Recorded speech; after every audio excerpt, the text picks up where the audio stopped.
Gita IAS, जहां सपनों को पंख मिलते हैं। आप सुन रहे हैं हिंदी ऑडियो बुक मार्कंडेय पुराण। मार्कंडेय पुराण की कथा एक बहुत ही सुंदर बहते हुए प्रवाह की तरह खुलती है। कहीं दर्शन है, कहीं रोमांचक प्रसंग, कहीं करुणा, तो कहीं देवी महिमा का अपरिमित उन्मेष।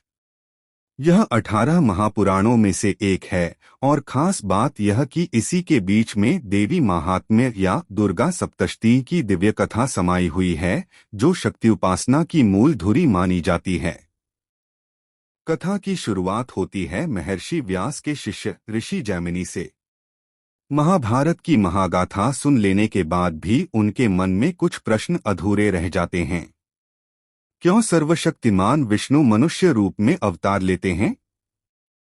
द्रौपदी पांचों पांडवों की एक ही पत्नी कैसे बनी? बलराम ने एक ब्राह्मण वध का प्रायश्चित कैसे किया? और जबकि कृष्ण व अर्जुन जैसे नायक जीवित हैं, तब भी द्रौपदी के पांचों पुत्र कैसे मारे गए?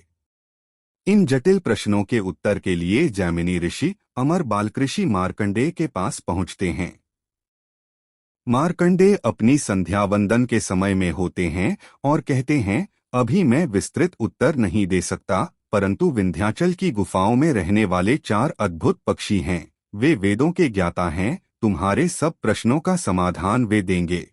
यहीं से शुरू होता है इस पुराण का अनोखा फ्रेम नैरेटिव, मनुष्यों के प्रश्न और उनके उत्तर देते हुए दिव्य विद्वान पक्षी। पक्षियों की अद्भुत उत्पत्ति। जैमिनी को आश्चर्य होता है, पक्षी वेदवाद कैसे जानते होंगे? तब मार्कंडेय बताते हैं कि यह कोई साधारण जन्म नहीं। एक बार नंदनवन में इंद्र और अप्सराएं मस्ती में मग्न थे। देवर्षि नारद ने कहा, सबसे श्रेष्ठ नृत्य किसका है? यह विवाद बढ़ा तो नारद ने सुझाव दिया, जो दुर्वासा ऋषि के कठोर तप को भंग कर सके वही श्रेष्ठ मानी जाएगी। सब अप्सराएं डर गईं, पर एक वपु अहंकार में भरकर चल पड़ी। वह मधुर गीत गाने लगी, दुर्वासा का ध्यान डोल गया।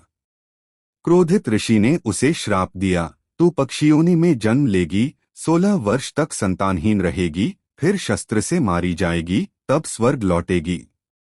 दूसरी ओर गरुड़ कुल में कंक और कंधर नामक 2 पक्षी राजा थे।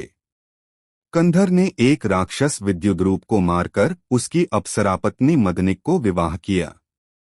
वह मेनका की पुत्री थी और इच्छानुसार रूप बदल सकती थी। श्रापित अप्सरा वपु ही आगे चलकर ताड़क्षी नाम से जन्म लेती है और कंधर की पुत्री बनती है। ताड़क्षी का विवाह ब्राह्मण मांडपल के पुत्र द्रोण से होता है। जब ताड़क्षी गर्भवती होती है, उसी समय कुरुक्षेत्र के मैदान में महाभारत का भीषण युद्ध चल रहा होता है। एक दिन वह युद्धभूमि के ऊपर से उड़ती है। अर्जुन के छोड़े हुए बाण से उसका पेट फट जाता है और 4 अंडे गिर जाते हैं। उसी क्षण भीम के हाथी सुप्रतिका की विशाल घंटा भी टूटकर गिरती है और अद्भुत संयोग से उन अंडों को ढककर सुरक्षित कर लेती है।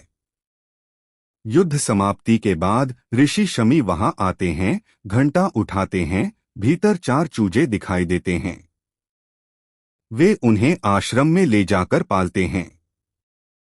वेद पाठ, धर्म व्याख्यान सब चुपचाप सुनते सुनते वे पक्षी असाधारण ज्ञान प्राप्त कर लेते हैं।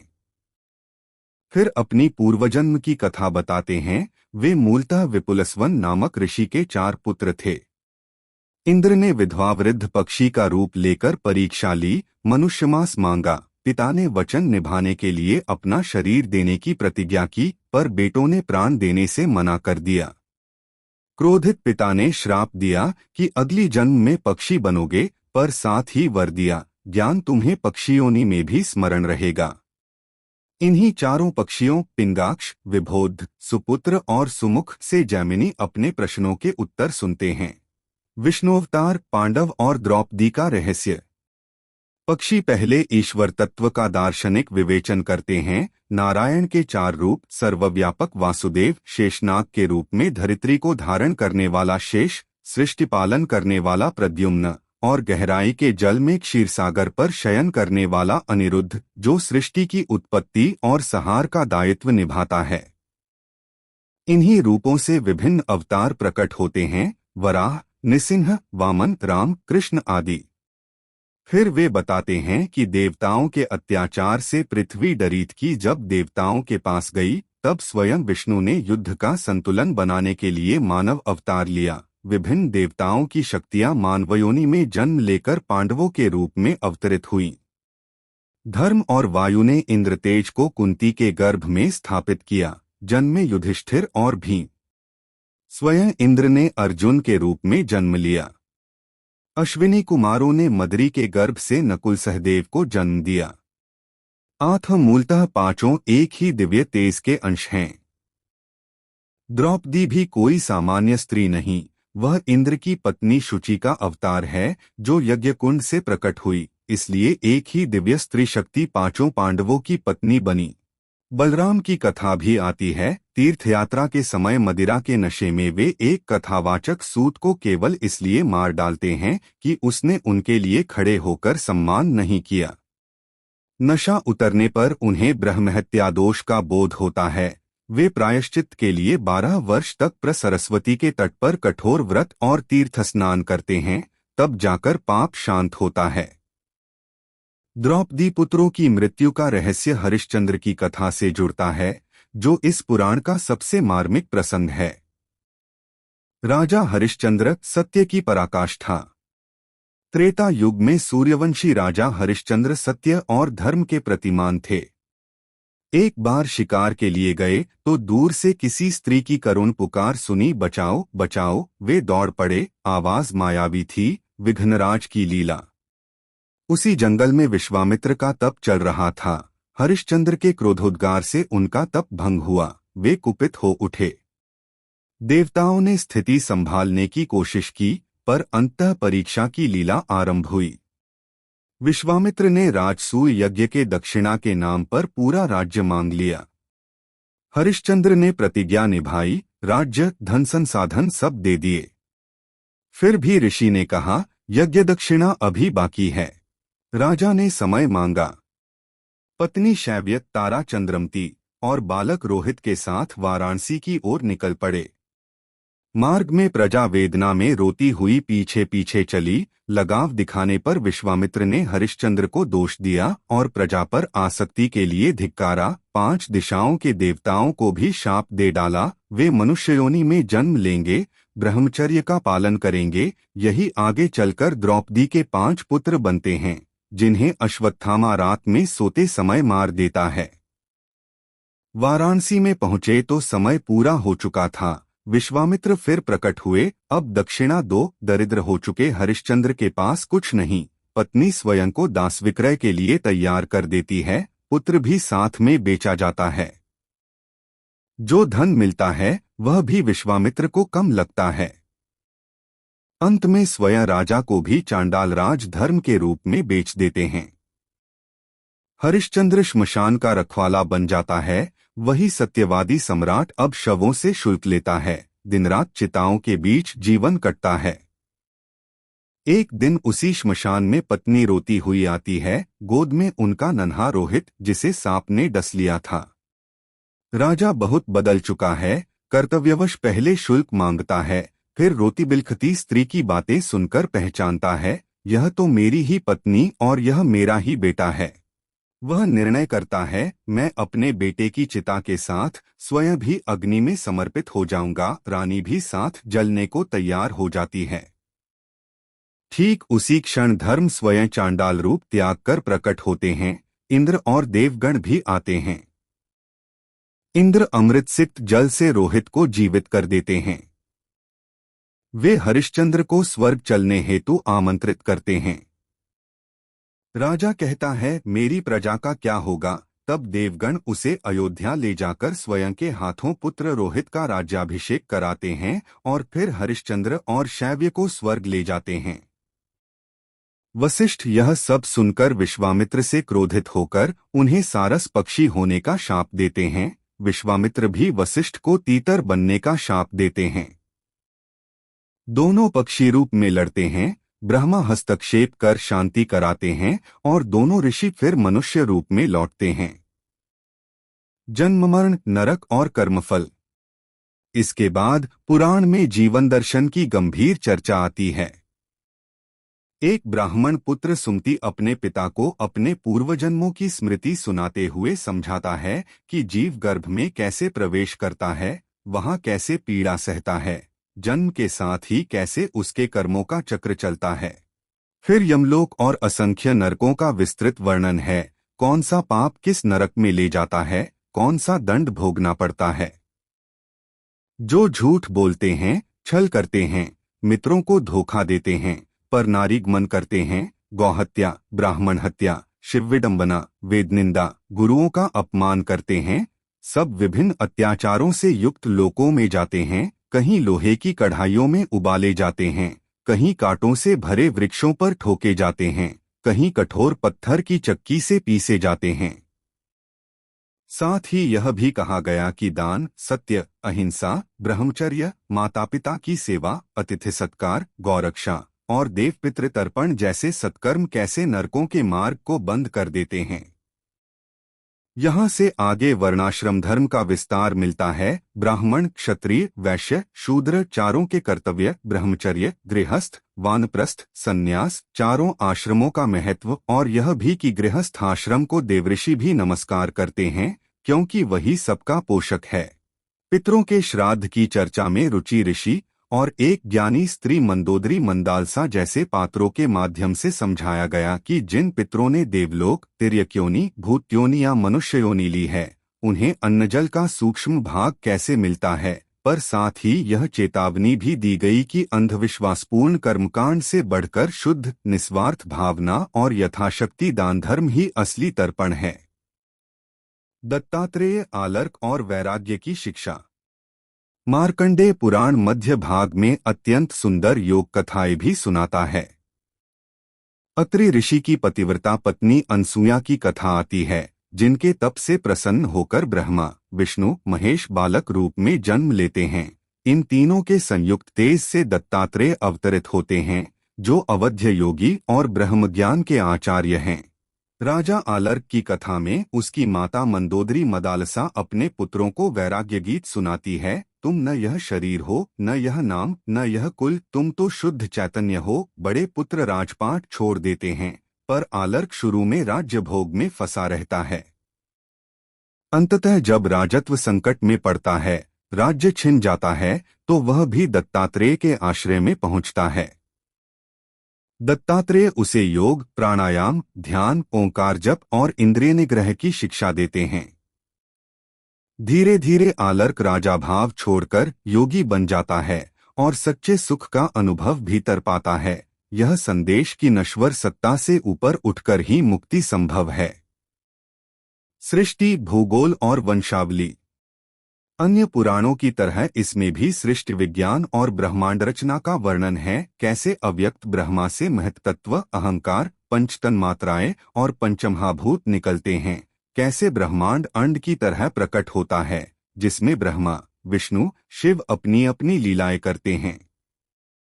14 मनवंतरों की चर्चा है। वर्तमान वैवस्वत मनु से पहले स्वयंभुव से लेकर सावर्णी आदि मनुओं तक प्रत्येक मनवंतर में अलग अलग देवगण, इंद्र, सप्तर्षि और मनुसंतानें हैं। जम्बूद्वीप का भौगोलिक चित्रण करते हुए हिमालय, विंध्य, मेरु, 7 द्वीप, 7 समुद्र, भारतवर्ष के 9 खंड, पवित्र नदियां और विविध जनपदों का वर्णन है। सूर्यवंश की वंशावली में वैवस्वत मनु से इक्ष्वाकु आदि राजाओं तक की कड़ियां जोड़ी जाती हैं। यद्यपि रामायण की तरह यहाँ रामकथा विस्तार से नहीं आती, पर वंश की धारा का बोध कराया जाता है।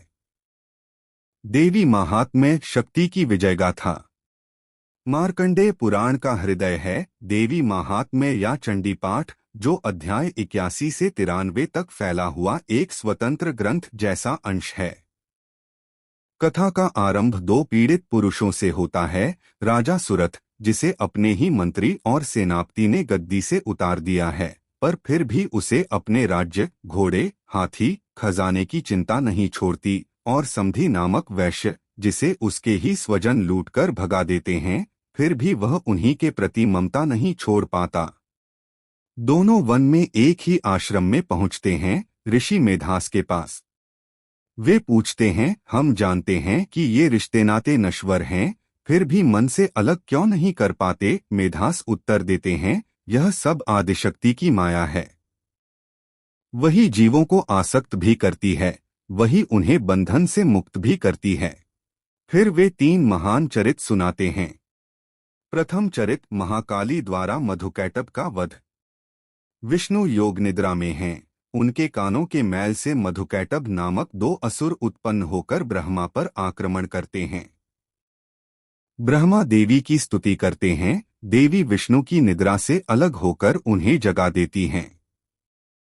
तत्पश्चात विष्णु 5000 वर्षों तक युद्ध करके मधुकैटभ को मारकर देवताओं की रक्षा करते हैं। द्वितीय चरित महालक्ष्मी द्वारा महिषासुर वध। महिषासुर स्वर्ग पर अधिकार कर लेता है, इंद्र सहित देवताओं को निकाल देता है। सब देवता मिलकर अपना तेज एकत्र करते हैं, उससे एक अद्वितीय स्त्री रूप प्रकट होता है, दुर्गा। देवगण शस्त्र प्रदान करते हैं, त्रिशूल, चक्र, शंख, धनुष, गदा, खड्ग। देवी सिंह पर आरूढ़ होकर असुर सेना का संहार करती हैं और अंततः महिषासुर का वध करती हैं। देवगण स्तुति करते हैं, देवी उन्हें आश्वस्त करती हैं। तृतीय चरित महासरस्वती चामुंडा द्वारा शुंभ निशुंभ वध। 2 बलशाली असुर शुंभ और निशुंभ संपूर्ण त्रिभुवन पर अधिकार कर लेते हैं। सुनकर कि अखिल सौंदर्य एवं ऐश्वर्य से युक्त देवी हिमालय पर विचरण कर रही हैं, वे उसे दासी बनाना चाहते हैं। दूत भेजते हैं, देवी हंसकर मना कर देती हैं, मैं प्रतिज्ञावान हूँ, जो मुझे युद्ध में जीत कर दिखाएगा, उसी से विवाह करूंगी। चंडमुंड, धूम्रलोचन, रक्तबीज जैसे महासुर देवी के विविध रूपों कात्यायनी, काली, चामुंडा के हाथों मारे जाते हैं। रक्तबीज के शरीर से गिरता हर रक्तकण नया असुर बनाता है। देवी काली उसकी रक्तधारा को पीकर उसे धराशायी करती हैं। अंततः स्वयं शुंभनिशुंभ भी देवी के हाथों मारे जाते हैं। इन तीनों चरितों के बीच बीच में देवता, ऋषि, मनुष्य, यहाँ तक कि स्वयं देवी की महिमा का गायन करने वाले स्तोत्र हैं, अर्जुनकृत, इंद्रादिकृत, नारायण स्तोत्र आदि, जिनका पाठ आज भी नवरात्र और दुर्गा पूजा में होता है। कथा के अंत में राजा सुरथ और वैश्य समधी ऋषि के मार्गदर्शन में देवी की घोर उपासना करते हैं। देवी प्रसन्न होकर सुरथ को अगले मनवंतर में सायवरिणी मनु बनने का वरदान देती हैं, जिससे वह पुनः आदर्श राजा बन सके। समधी वैश्य को जन्म मरण के बंधन से मुक्ति और अविचल ज्ञान का वरदान मिलता है। इस प्रकार देवी महात्म्य यह सिद्ध करता है कि सर्वोच्च तत्व मां के रूप में भी पूजनीय है और उसकी कृपा से भौतिक सफलता और आध्यात्मिक मुक्ति दोनों संभव हैं। समापन, संदेश और रस। पूरे मार्कंडेय पुराण को यदि एक ही सूत्र में बांधना हो तो वह है धर्म और शक्ति। एक ओर हरिश्चंद्र, आलर्क, सुमति जैसे पात्र सत्य, त्याग, वैराग्य और कर्मफल के गूढ़ सिद्धांत को जीवन से सिद्ध करते हैं। दूसरी ओर देवी महात्म्य यह बताता है कि सर्वशक्तिमान सत्ता स्त्री रूपिणी भी है, करुणामयी भी और दुर्गम असुरों का संहार करने वाली भी। कथादर्थ यह पुराण श्रोता को बताता है कि राजपद हो या निर्धनता, दोनों क्षणभंगुर हैं, कि झूठ, छल, क्रूरता और अहंकार अंततः नरक के मार्ग खोलते हैं, कि सच्चा धर्म केवल कर्मकांड नहीं बल्कि सत्य, दया, निःस्वार्थ सेवा और ईश्वर स्मरण का सम्मिश्रित जीवन है। और यह कि जब जब अधर्म बढ़ता है तब तब भीतर जागी हुई शक्ति ही हमारे लिए दुर्गा, काली और चामुंडा बनकर अंधकार का नाश करती है। इसीलिए मार्कंडेय पुराण केवल कथा संग्रह नहीं बल्कि एक जीवित उपदेश है, जो श्रोता को कभी जैमिनी की जिज्ञासा से जोड़ देता है, कभी हरिश्चंद्र के आंसुओं के साथ रुला देता है, तो कभी देवी की तलवार चमक और सिंहनाद के साथ आत्मविश्वास और उत्साह से भर देता है।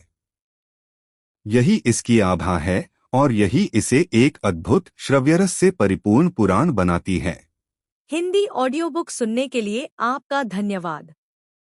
ऐसी ही मन को छू लेने वाली हिंदी पुस्तकों की सारगर्भित समरी के लिए हमारे चैनल को सब्सक्राइब करना न भूलें। क्योंकि आत्मा को छूने वाली किताबें जीवन को बेहतर और अधिक सार्थक बनाती हैं। धन्यवाद।